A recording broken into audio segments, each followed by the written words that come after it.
Bonjour mes amis, aujourd'hui je veux vous montrer quelques video clips. Today I want to show you some video clips and je veux parler en français parce que j'ai besoin de prendre. I'm speaking in French because I need to pratiquer. I need to practice parler en français. Now that I live here in Quebec, I need to practice speaking a little more French. But yes, only for this intro here because I don't know how to comment on a lens in complete French. Mon nouvel objectif de Voigtlander in québécois, Voigtlander, the Voigtlander 50 mm f1, the Voigtlander 50 mm f1. Ouais, I think I said all that correctly. For the remainder of this video, I'll keep it English.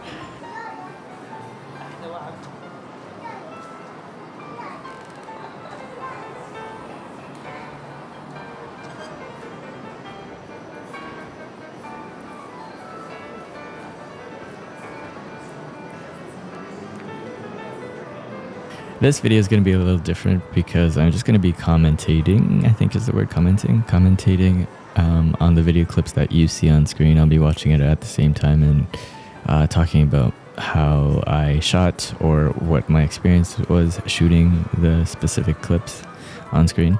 And yes, beignet et café. So I'm watching as I speak as well. Yes, so I have been looking at this Voigtlander 50mm f1, the Nokton, for over the past year, just in passing, nothing too serious because I've been shooting on a 35 and a 90mm since I think 2021. The last time I had a 50mm, a normal, this normal focal length of 50mm was in 2020. And that was when I first transitioned into the M-mount system from Sony E-mount. And I think that was such a good starting point for me, starting off with a 50mm. That was the only lens I had for my Leica SL2. And it was very pleasing to the eye. But after shooting with that lens for a while and only shooting with that lens, I realized I needed a few other focal lengths. So I ended up trading in the 50mm f1.2, I believe. And I ended up selling it and trading it or exchanging it for a 35mm, also Voigtlander, 35mm f1.2, and a Leica 90mm f2.5, which I previously did a photo walk with in a past video. So I haven't shot with a 50mm focal length in a while. Even then, it was only for maybe half a year before maybe just over half a year, maybe 8 months or so with a 50mm. And yeah, I just needed a little more variety in my focal lengths, and that's why I exchanged it at the time. But now, after shooting with multiple different M lenses, I've come back to the 50mm. And per recommendation of my friend Andrew, who is also in Montreal, I decided to pull the trigger and buy this lens. I bought this lens from Camtec Photo in Montreal. Thank you to those guys who helped me decide and show me the ropes around this lens and all the other options that I had. And so I landed on this 50mm f1. And right off the bat, and after watching the reviews, I knew I was going to love it. I knew I was going to have a good time shooting with it and bringing it into my kit. And yeah, throughout this video, you'll see video clips of this lens. For this first half of the video, I'll put my cinema grade onto it. I'm using the Leica natural LUT on this L-log footage. I'm shooting on the Leica SL2S in L-log, and I'm applying the Leica supplied natural LUT, so nothing too fancy. But I am also putting a final grade on top as well with the dehancer plugin. So you'll see more grain and more halation than you normally would, at least in the first half of this video. The second half of this video, and I'll let you know when it happens, is when I take off the grade. So you can see how the 50mm renders footage without added effects, you know. Also to note, I should let you know that throughout this entire video, I'm shooting at f1. And you'll see the exposure coming up and down, and the reason that is because I have a variable ND filter on it. I assume that most people who are looking at this lens are wanting to see the full capabilities, which means wide open at f1. And even at f1, I am getting, and at least to my eyes, very sharp imagery throughout the frame. I did not expect it to be this sharp, wide open throughout the entire day. I was shooting directly into light. I was shooting in the shadows. I was shooting with lighting just off frame. So throughout my time using this lens at f1, man, I don't know what else to say. You've seen all the reviews, you've looked at the reviews. The only lens that maybe comes up to similar quality in terms of sharpness, is the Noctilux by Leica, I think. So image quality is so nice, especially at this price point and at this fast speed of f1. You are getting so much with this lens. Now, would I shoot portraits wide open? Would I shoot very important moments wide open that need to be tack sharp, or group photos, group shots? Probably not wide open. I would maybe stop it down to maybe f2 at least. But even at f1.4, 1.8-ish, I don't have it recorded here, but I did play around with it at a stop down aperture. And even at f1.4, 1.8, it was drastically sharper, which isn't really saying too much because it was already sharp to begin with, wide open. But if you want to be tack sharp and pixel peep, I would stop down even just a little bit to f1.8 ideally if you need it. But f1 definitely usable, especially in creative work. I would highly recommend playing around with it because and this brings me to my next kind of point around this focal length and lens. The compression and the depth of field is super nice. It's so pleasing. I don't think I've seen another lens that renders footage or imagery in this sort of way. You can see in the clip here how nice. I don't even know how to describe it. It almost looks medium format to me, only because the depth of field is so shallow. It's super shallow. And that gives the impression of pleasing compression, you know? The compression, I think I'm really liking compression lately in my work. So I've stayed away from my wider lenses. And although this is wider than my 90mm, it's so nice to have this focal length. A 50mm at f1, you're getting so much 3D pop at the same time as having pleasing compression. I don't really see this often.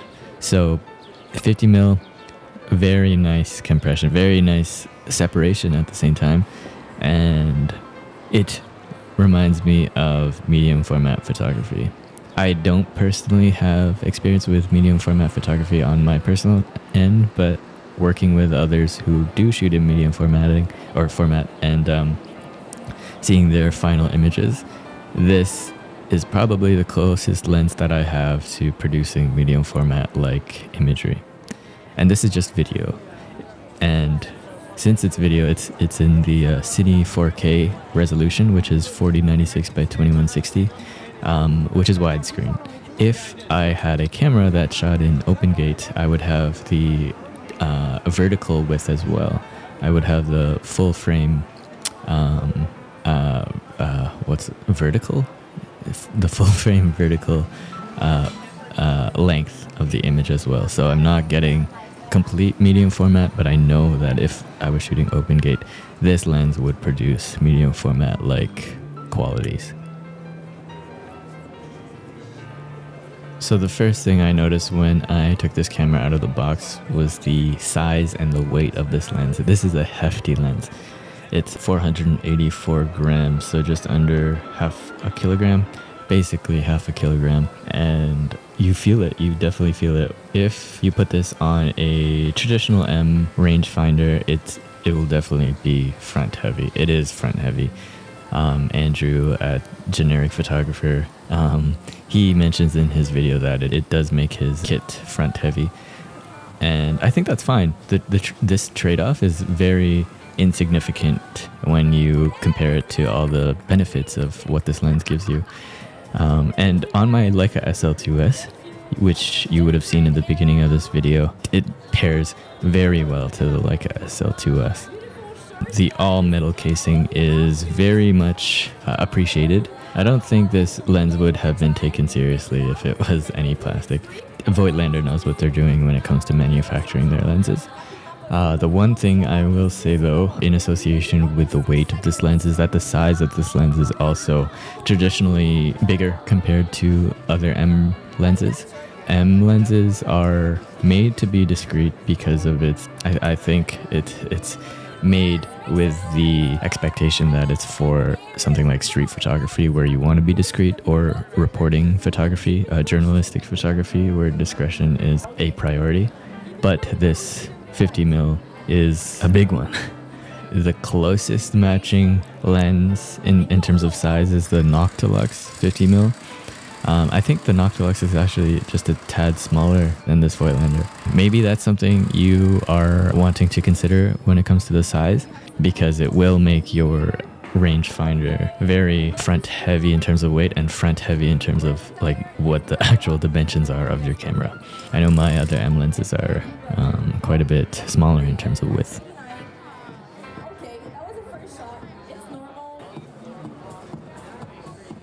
The handling is very photocentric, I want to say. It's not catered to the cinema user, which is totally understandable. And with my intentions of mainly using this lens for video work, I think I'm in a good spot to comment on this. Also, everything is manual. If you only use autofocus lenses, this video is not for you. Everything is manual, focus is manual, aperture is manual. The aperture blades, or the aperture stops, are hard click stops. And to me, that's fine. I've only ever used lenses with hard click stops unless they were designated cinema lenses. For me, I have been able to use the aperture blades on any hard click aperture lenses as if they were smooth transition aperture blades of cinema lenses where they don't have hard stops.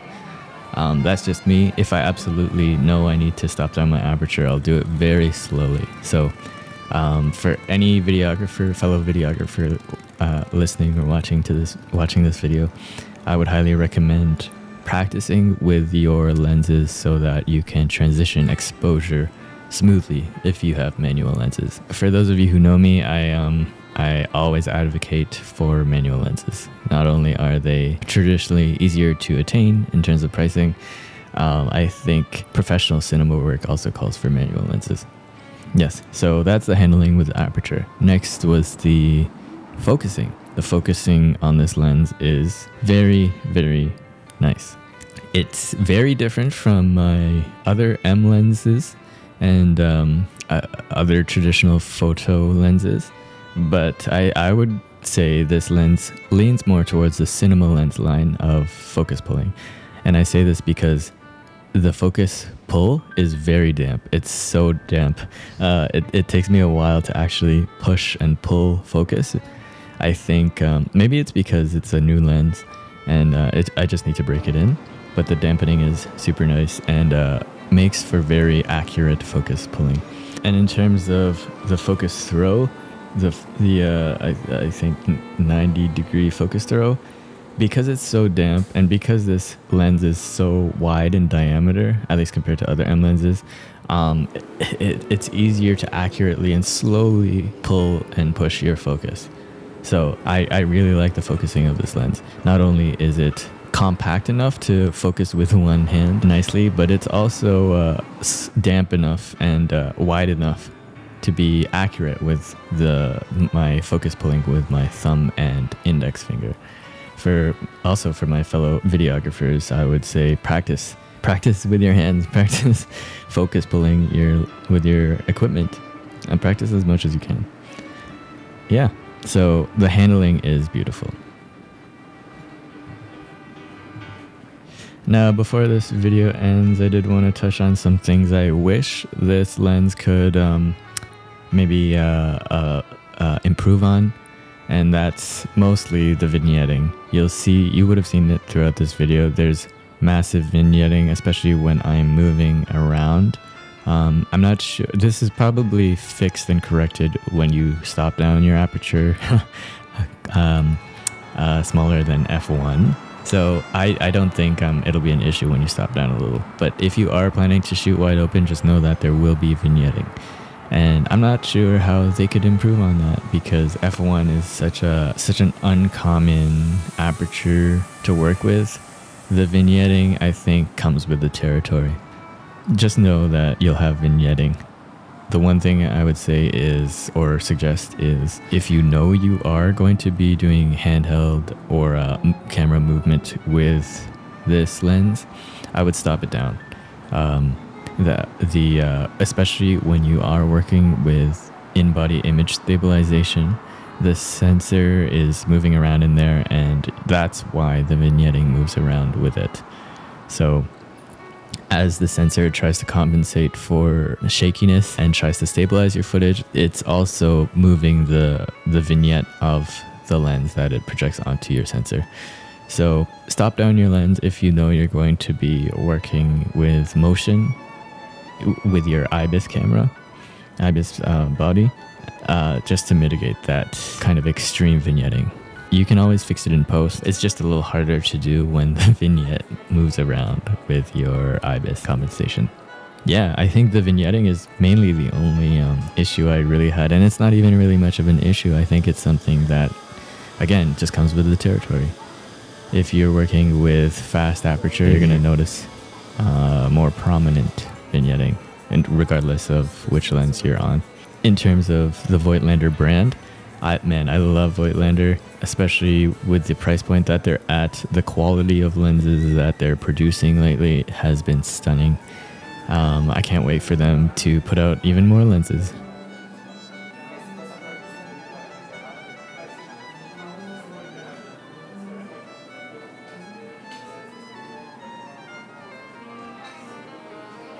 Yeah, so these have been my first impressions of working with a 50mm f1.0 Nokton by Voigtlander. I am absolutely in love with it so far. I can't wait to take it to my next wedding shoot. I'll be doing both photo and video. It's a multi-day wedding next week for me, and I think this is the perfect lens for shooting both photo and video and transitioning between the two. Yeah, I can see this being my go-to lens and the lens that I keep on my body most of the time. And yeah, maybe let me know if you have any questions about this lens in terms of video. I don't see too many reviews on this lens or tests with this lens for video. So if you have any questions, please let me know in the comments below.